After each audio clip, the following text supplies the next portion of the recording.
الرحمن الرحیم الحمد للہ رب العالمین وهو رب الشہداء والصدیقین والصلاة والسلام على سید المرسلین وخاتم النبیین ورحمة للعالمین وشفیع المذنبین والمخاطب بطاہ ویاسین ابی القاسم محمد اللہم صل علی محمد وآل محمد وآلہ الطیبین الطاہرین المعصومین المظلومین المنتجبین المیامین الذین اذهب اللہ عنہم الرجس وطہرہم تطہیرا اللہم صل علی محمد وآل محمد سیما علی الامام المنتظر والحجة الثانی عشر اجل اللہم له الفرج ولعنة الله على أعدائهم أجمعين من الأزل إلى الأبد اما بعد فقد قال الله عز وجل في كتابه المبين وفرقانه المتين وقرآنه المجيد بسم الله الرحمن الرحيم اليوم أكملت لكم دينكم وأتممت عليكم نعمتي ورضيت لكم الإسلام دينا 1442 ہجرہ کا ایام اذا کا یہ پہلا عشرہ آج شروع ہو رہا ہے، جو انگریزی تاریخوں کے اعتبار سے اگست 2020 بن رہا ہے۔ آج کی رات نارتھ امریکہ کے کچھ علاقوں کو چھوڑ دیجئے تو باقی ساری دنیا میں فرسٹ آف محرم کی رات ہے، ایو آف فرسٹ محرم یعنی چاند رات۔ نارتھ امریکہ کے کچھ علاقوں میں یقیناً ایک دن پہلے چاند نظر آ چکا ہے، لیکن باقی ساری دنیا اور خاص طور پر جہاں سے میں مجلس پڑھ رہا ہوں، آسٹریلیا کا شہر میلبرن، اور میلبرن کا سب سے بڑا اور سب سے خوبصورت امام باڑہ الازہر اسلامک سینٹر۔ جیسا کہ میں نے اس سے پہلے بھی عرض کیا تھا کہ الازہر اسلامک سینٹر اپنی خوبصورتی اور صفائی کے اعتبار سے بھی اس وقت سب سے بہتر ہے، لیکن نیکیوں کا یہ ایک سلسلہ ہے کہ اب اس کے بعد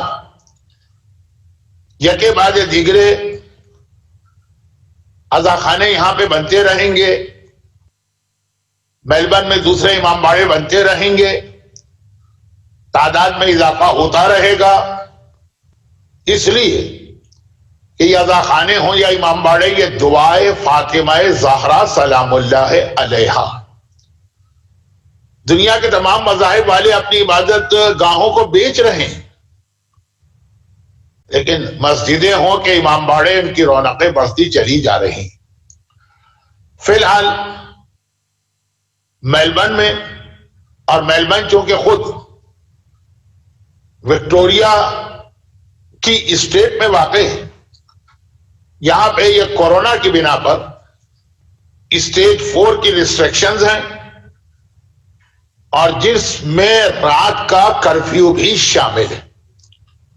لیکن اس کے باوجود ڈسپائٹ دیٹ